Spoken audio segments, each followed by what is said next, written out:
Right, hello and welcome to the Necessity of Trauma Recovery Facilities. I am Brittany Murray, I am the host, and tonight we have Dr. Marlene Carson, and we are going to be talking about human trafficking. The Necessity of Trauma Recovery Facilities hosts monthly viewings with specific guests as we talk about the need in different communities as well. And so we have Dr. Carson here, and she is going to share. First off, I would love for her to share what she actually does and who she is, and kind of shed light on what she's doing within the community. Thank you, Brittany. As you stated, my name is Dr. Marlene Carson. I am a survivor of domestic minor sex trafficking. And what that means and what I do in a nutshell, I survived sex trafficking as a teenage girl. I thrive in business and ministry. And my mandate and mission is to revive others' dead dreams, visions, and purpose.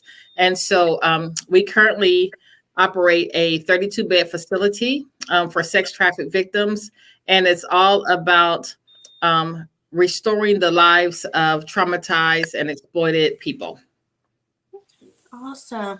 And can you share how you kind of got to that point of being able to overcome and then being able to birth out that facility and, being able to touch the lives of women? Absolutely. So I think I'm still birthing out this facility. I think that I'm still in the labor stage. But the reality of it is coming through exploitation and being trafficked and not being able to receive the services that I needed when I was coming out of the life. And now I've been out the life for some time. I've been running programs for sex trafficked victims for over a decade, and found that even the younger victims of sex trafficking are not receiving the services that they need. And that's why I thought this was just a timely conversation to have, because it is so needed. Trauma-informed centers and facilities are so needed. Housing is an issue across the country for many populations. But what I don't think people I don't even think people or government kind of thought about this, but when COVID hit and the president put a shelter in place order in, I don't think people thought about where survivors of sex trafficking were going to shelter. So they had to shelter with traffickers. They had to shelter with buyers. They had to shelter with perpetrators or abusers.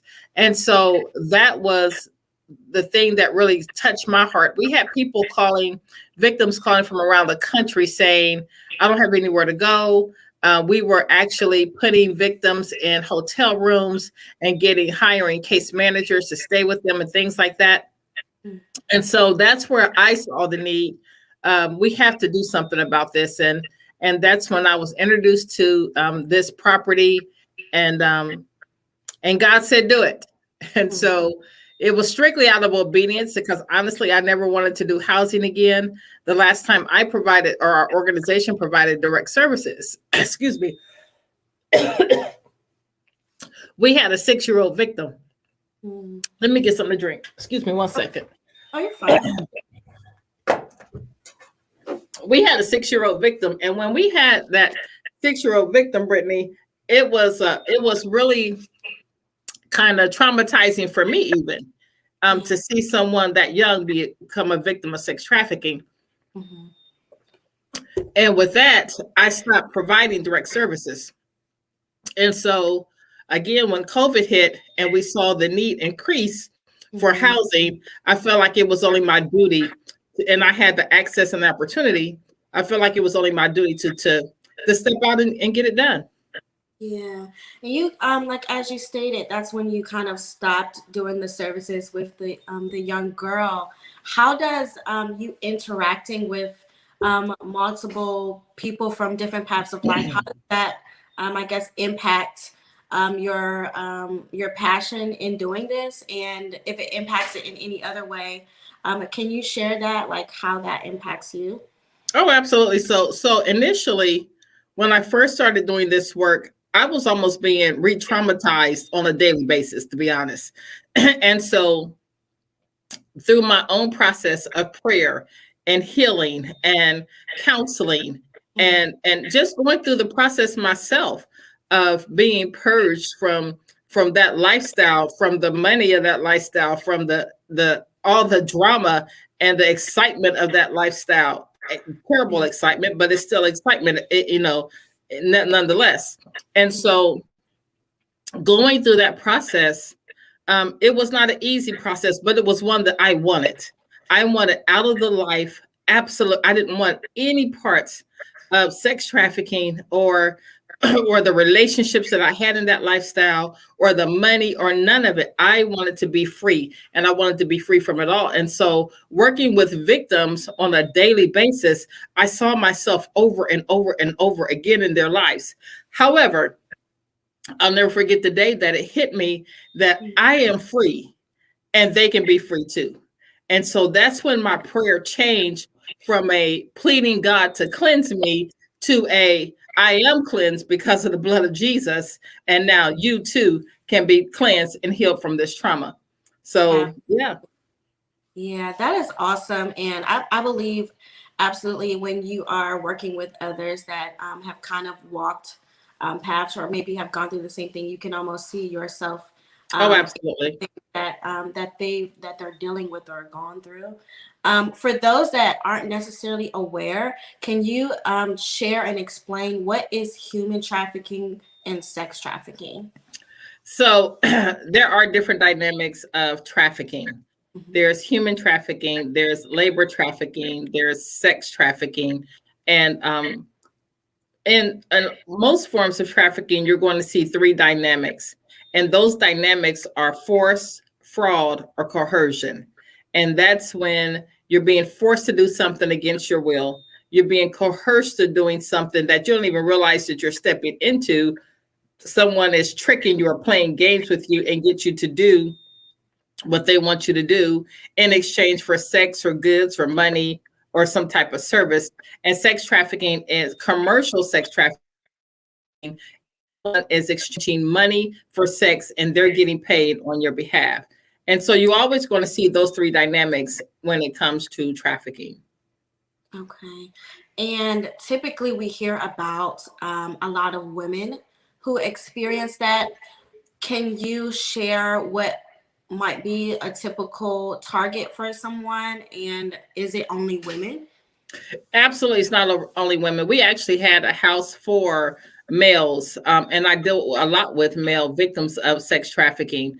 A lot of LGBTQAI that are involved in sex trafficking, and they consider themselves being sold for survival. But the reality of it is, sex trafficking, in and of itself, it has so many layers and dynamics to it that this is what I'll say. The victims of sex trafficking, the statistics say the average age is 12 to 14. I always wonder though, Brittany, how Mhm. did they get those statistics? Okay.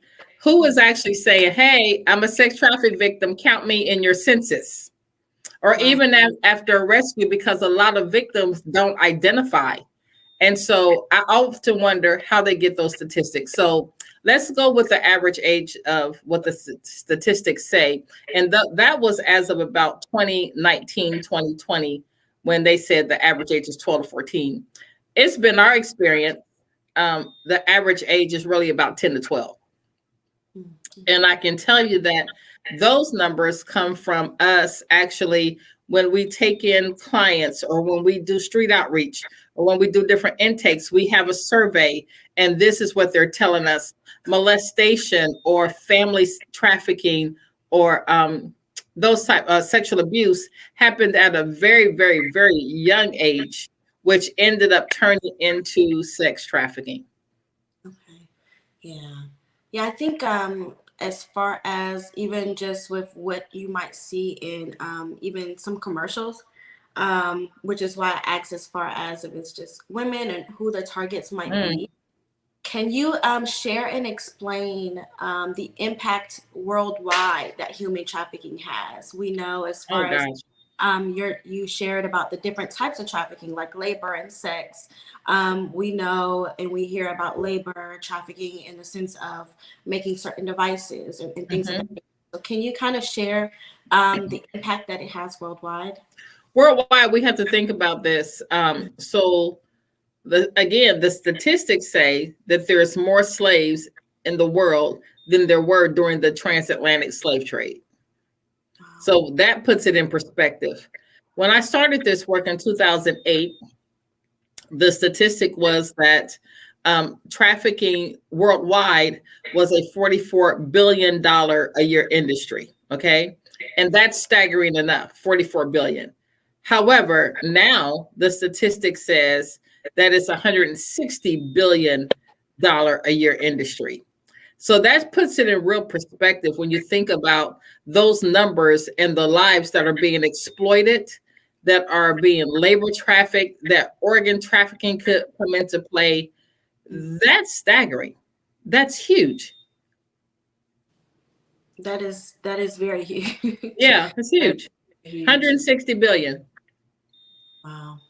That's a lot to take in right now as far as just that's a lot. And Yeah. there um hmm. I think it definitely lets you know that outside of our little bubble in our world, that there's so many people that's being um, held against their will, and like you Sure. said, through coercion, force, and all of those things too. I don't Hmm. think we understand the great impact that it does have on those people, on those that are dealing with that, and like you also stated, as far as the census goes and self-identifying that Hmm. I'm one of these victims, you rarely find that. And so I Right. would agree as far as how they get those statistics and what that looks like and how they gather that data as well. I'm sure that they probably do some of the same things that we do when they come in contact with the victim. They probably ask certain questions. But when you take someone like myself, I was never I was never a street prostitute. So I was in a brothel and I was at a NBA game or NFL game or quarter horse show. And so I would have never been counted in those numbers because I didn't fall into those demographics where they counted, victims of sex trafficking. And so that's why I know there's so many that are not being counted. There are so many that are not being heard because there's no one out there that's really looking for that population of people in those places. Mhm. Yeah. So, who might be at greater risk, if any, of becoming a human trafficking victim? Let me tell you something.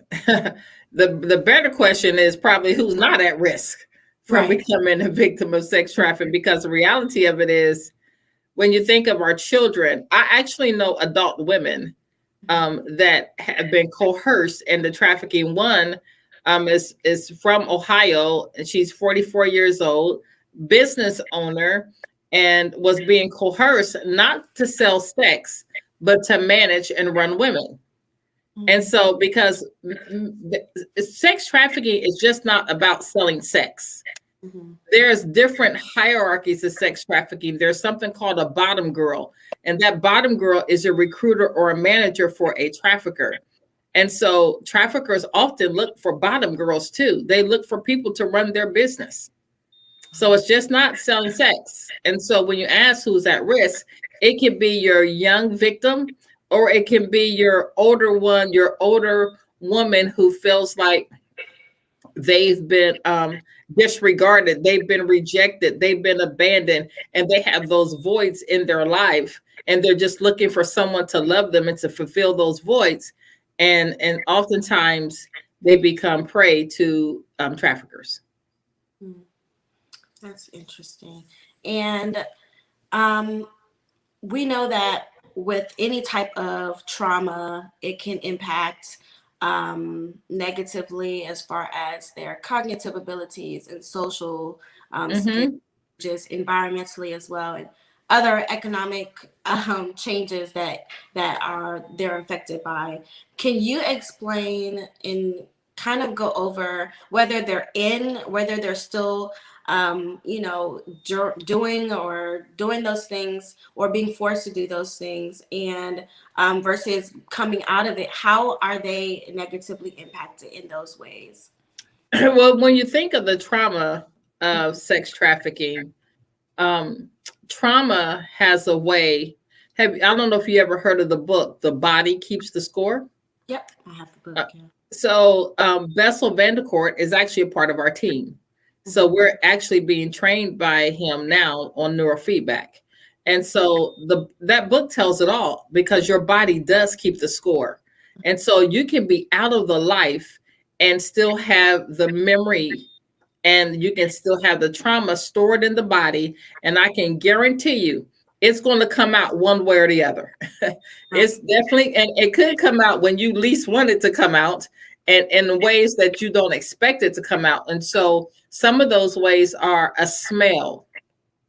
A victim could smell something that they remember from the life, a cologne, a scent, food. They can smell that and totally get triggered, and totally go into anxiety attacks, that can have night tremors, that can go into pseudo seizures, that can go into all those type of things. And that's just one way, really. And so triggers are real. But I just heard Dr. Caroline Leaf, we were listening to something she said, and she said that triggers are a way of God telling us there's something in the body or in our lives that we need to deal with, that we have pushed under the rug for so long, and we just need to deal with it. And so it comes up as what we call a trigger. But so triggers can come out from people that have been out of the life in so many different ways, especially if they're still processing. There's a couple of trauma models that I absolutely love. EMDR is one of them. Okay. And so I love EMDR for victims of sex trafficking because it helps them to process the trauma. And Mhm. I think that if we don't begin, and that goes, you don't even have to be a victim of sex trafficking to have trauma. And so if we do not begin to process this trauma, that trauma is going to come out and it's going to tell on you. Mhm. Absolutely. I would definitely agree. And I love listening to Dr. Caroline Leave as well, as Hmm. far as your trauma and how it shows in so many different ways, and Yeah. how your triggers are highlighters to an extent Hmm. of what's still there. And That's so right. with those responses or reactions that the women and the people and individuals that you deal with and you see daily, like you stated, as far as maybe having anxiety attacks or any other responses within their bodies. How do you all? And I'm sure it would be kind of similar or the same to whether they're in a hospital setting, and kind of mirror that. But how do Oh, you yeah. kind of respond to them as they're negatively experiencing a trigger or that trauma within the facility? So what we do is we have to be very present. Hmm. So many times victims feel rejected and they feel abandoned. I recently had a survivor tell me they didn't even want to tell me that they were feeling suicidal, because at the last program they were in, they felt like if they told that they were suicidal, then the program wanted to put them out. And so it's being present, is not rejecting them when they are going through these processes. It's holding their hand. It's oftentimes, and I've kind of, I'm kind of being known for throughout our community for doing this. Oftentimes, I will sit grown women on my lap and hold them like a baby, Hmm. and speak to them like a baby, and speak to that trauma, and just minister to their spirit as they're going through process. But the most helpful thing that I know that we can do, because we're not counselors, and because we are not counselors, we do not counsel, but we can be present with you as you're going through your process. We do pray with people all the time as they're going through process, but literally just sometimes being there, not saying a word, just holding their hand, Hmm. letting them know that they are not alone. That's probably one of the greatest things that we do. Absolutely. And then as far as that goes, it sounds like that's been probably the most helpful and probably impactful is being present and being and having that listening ear for them, Mm-hmm. whether they're in the facility or not, and Mm-hmm. kind of being that listening ear and showing that comfort and that love towards them. Absolutely. Yeah. So some of the you kind of hit on previously some of the tactics that were used to keep people in the place of bondage or being bound in that or being forced coerced and Mm-hmm. all of those things. If we are if any individual is in a situation, what are some tactics that they can maybe see visibly to help them know that this is something that is a red flag? Well, let me tell you something. Recently, we learned of 6 different women Hmm. that were murdered by guys that they had met on social media.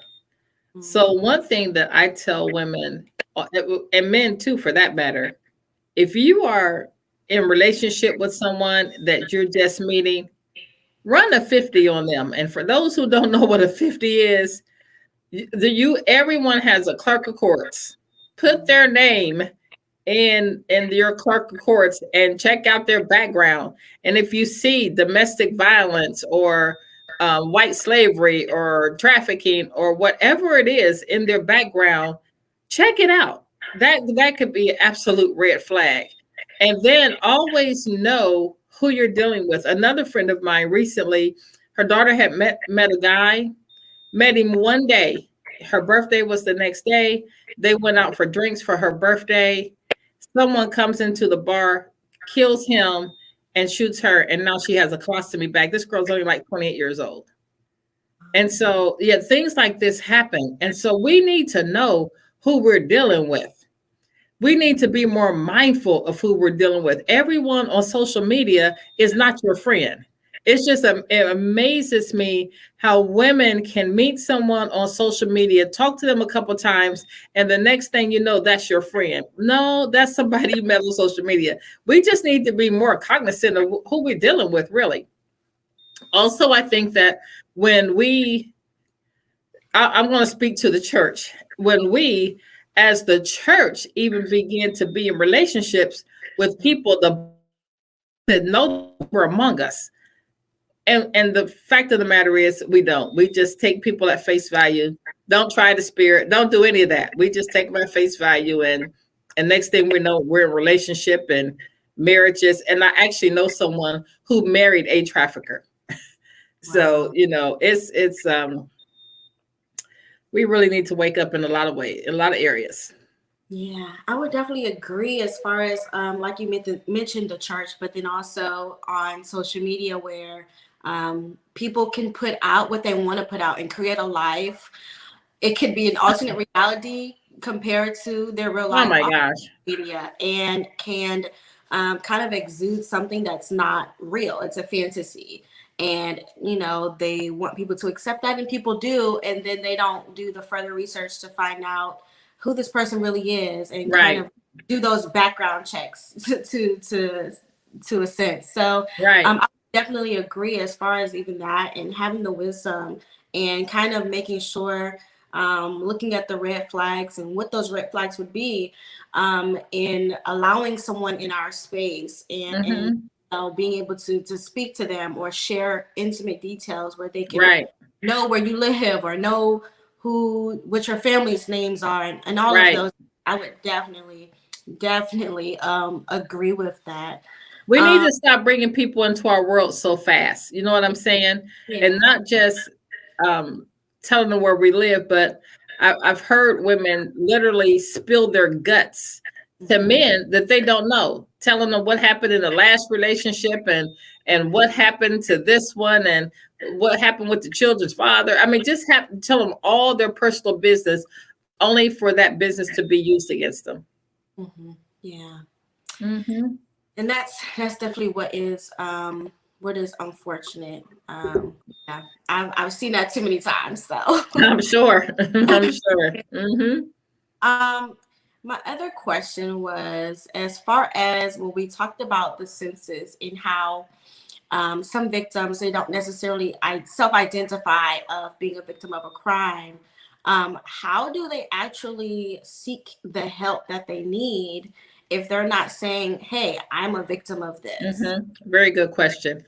So I want to answer that question in two ways. One, if you ever research Harriet Tubman, Harriet Tubman was asked the question in an interview, what was your greatest challenge in freeing the slaves? And her answer was, they didn't know they were slaves. Victims of sex trafficking oftentimes don't even know what sex trafficking is. And so they don't realize that they are a victim. I remember when we used to do street outreach and we had a 12-question survey. One of the questions was, are you being trafficked? And one lady looked at me and she said, ma'am, I don't even own a car. And so she related trafficking to driving because she really did not know, but because it's language. And so when I said, are you a prostitute? Is someone making you be out here? She knew exactly what I was talking about. But it goes back to language and the language we use.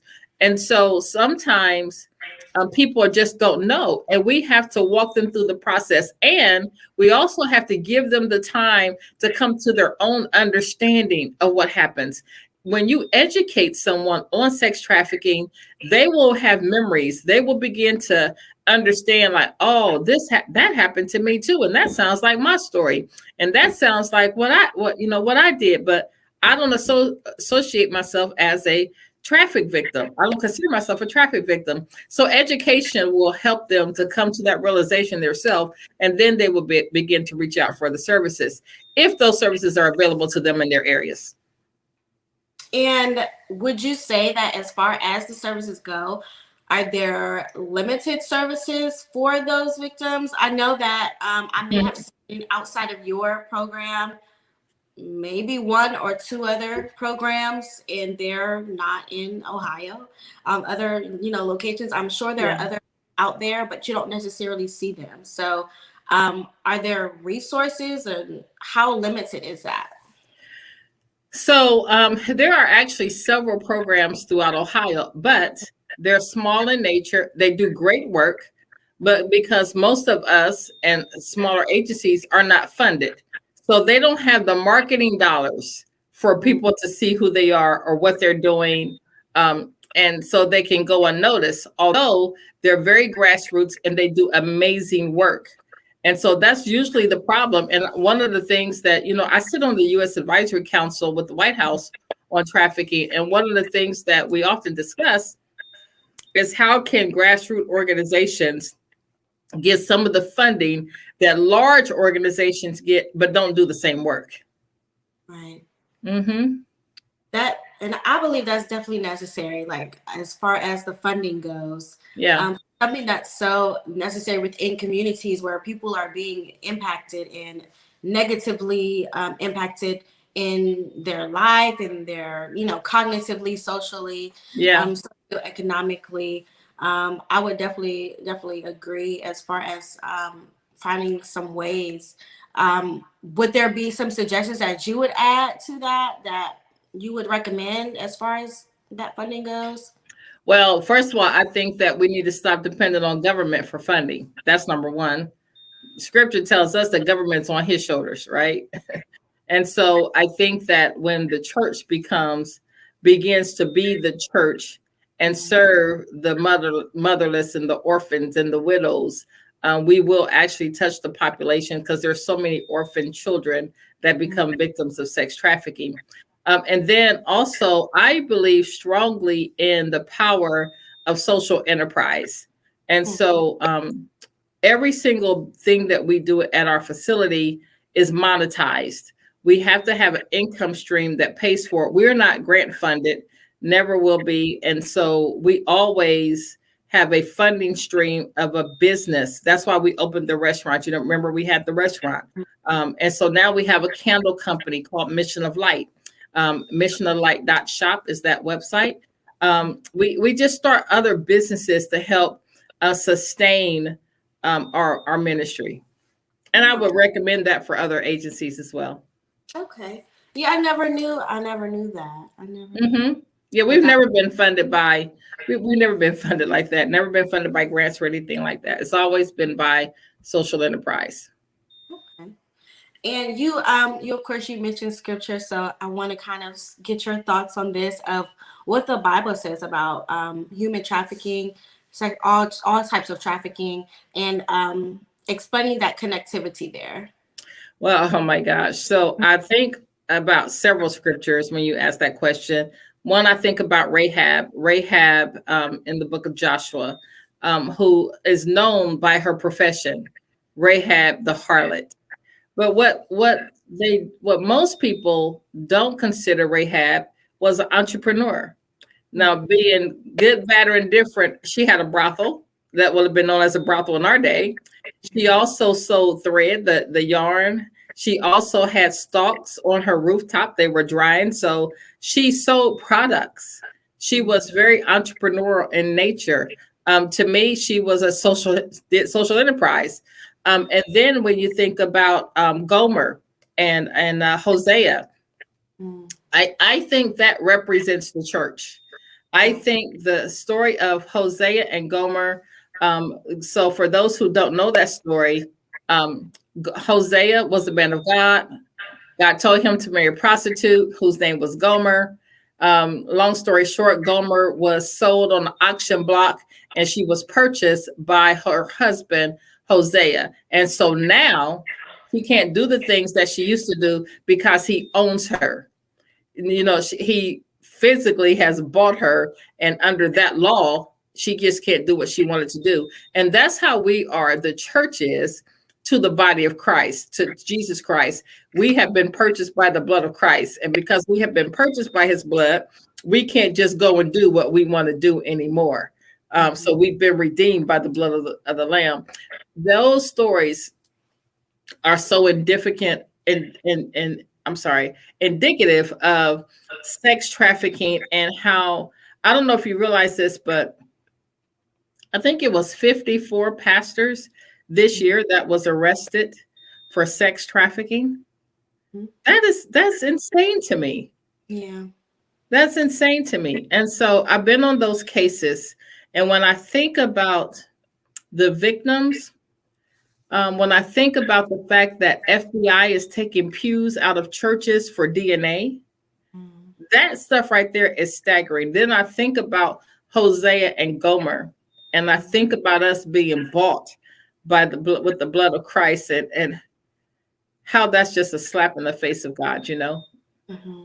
it's pretty deep to me. Yeah, absolutely. And Hosea is so interesting. You mentioned it. That's one of my favorite books. Yeah. When I first came into the knowledge of it, I was just so, I think, just more so enlightened of what was taking Okay, place. He was comparing, buying his wife and right. comparing that with the body of Christ and the church. Yeah. Well, so yeah, I appreciate you sharing that part. I don't Um, think we understand that we've been purchased. We are not our own. Yeah, I don't think so either. I really don't. Yeah, With a lot of things that I think we've lost focus. I'll say for that. sure. Lost focus on the mission and the purpose of our days here, pretty much. Hmm. Hmm.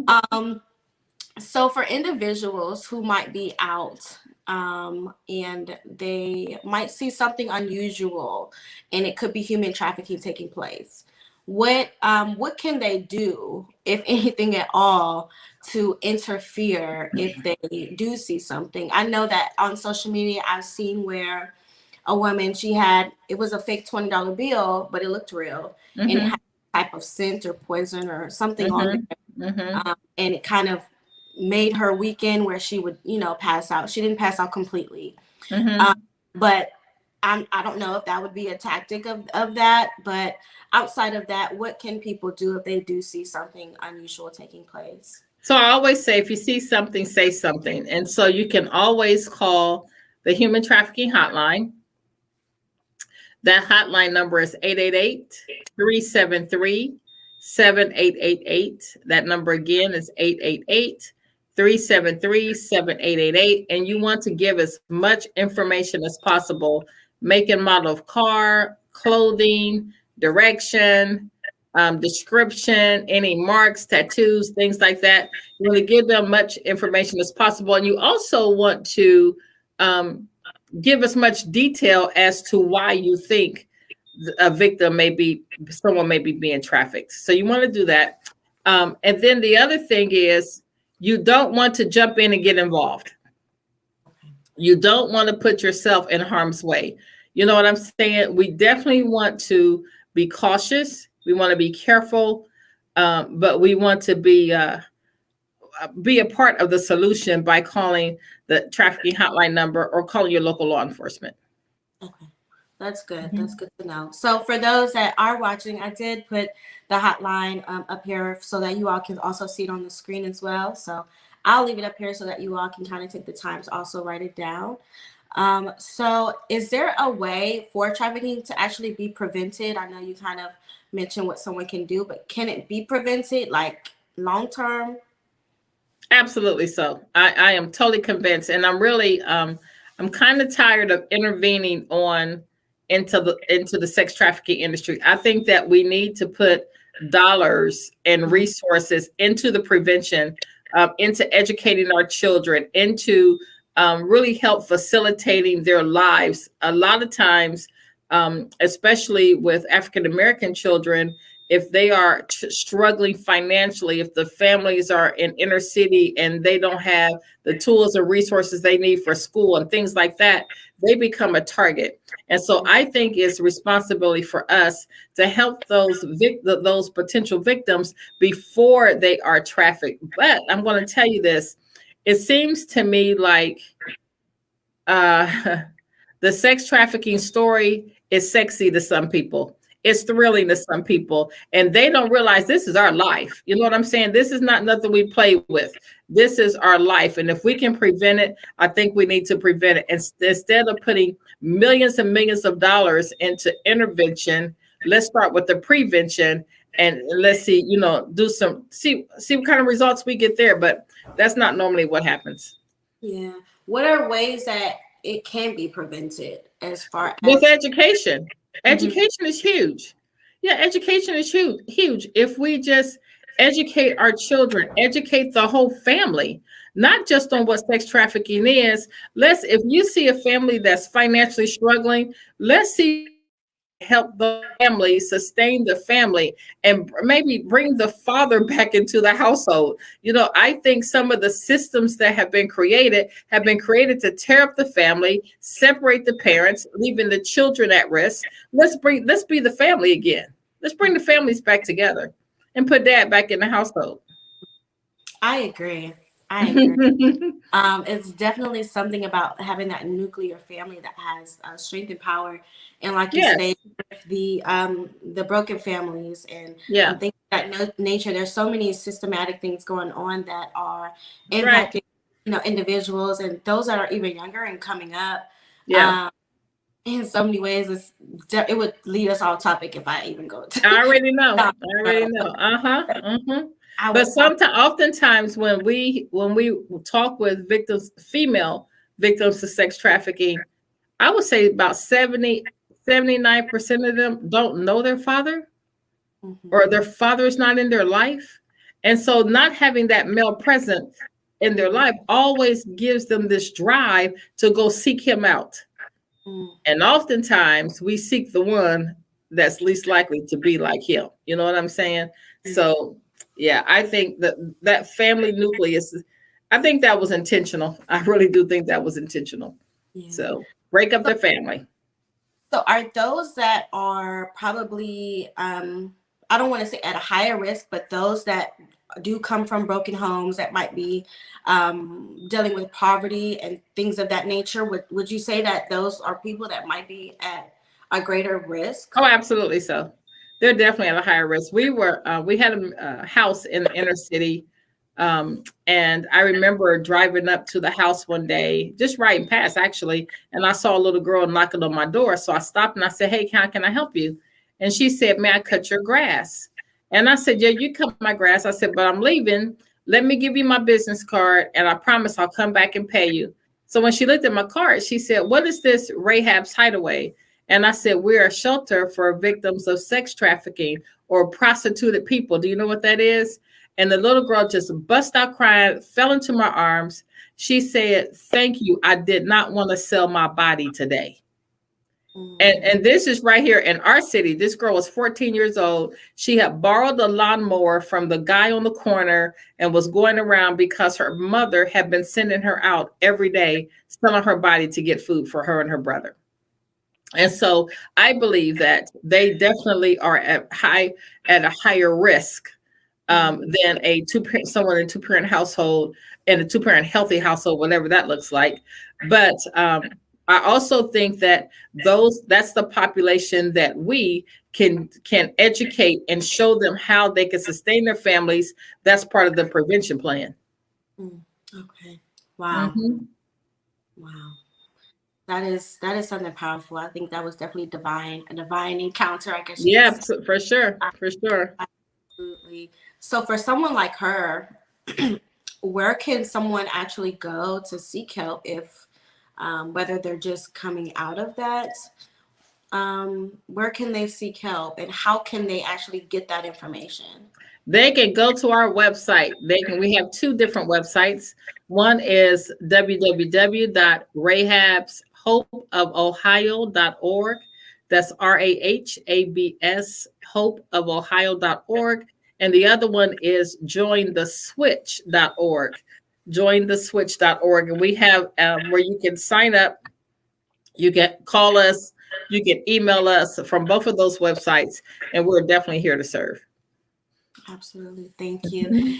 So for someone that might be on right now that might know someone and they're trying to get them out, or someone that has previously been experienced the same thing that you have, what would be some encouraging words that you would be able to share with them?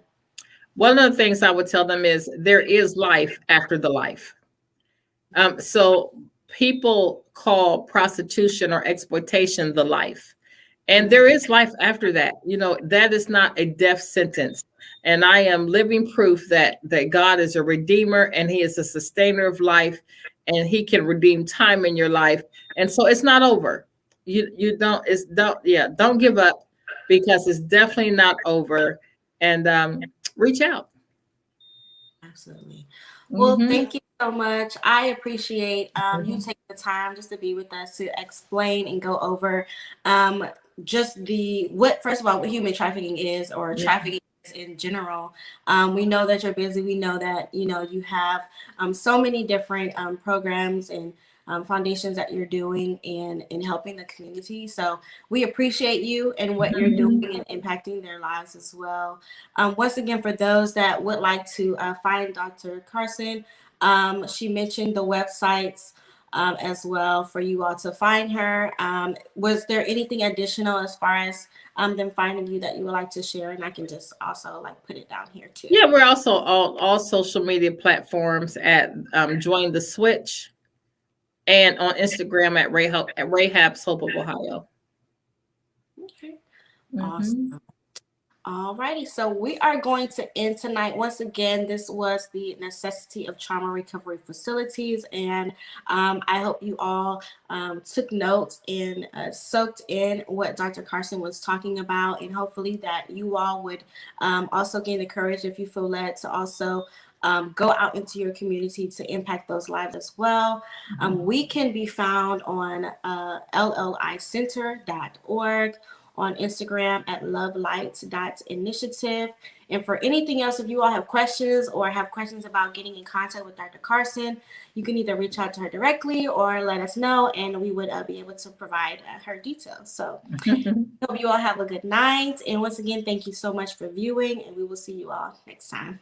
Thank you, Brittany. All right. Thank you.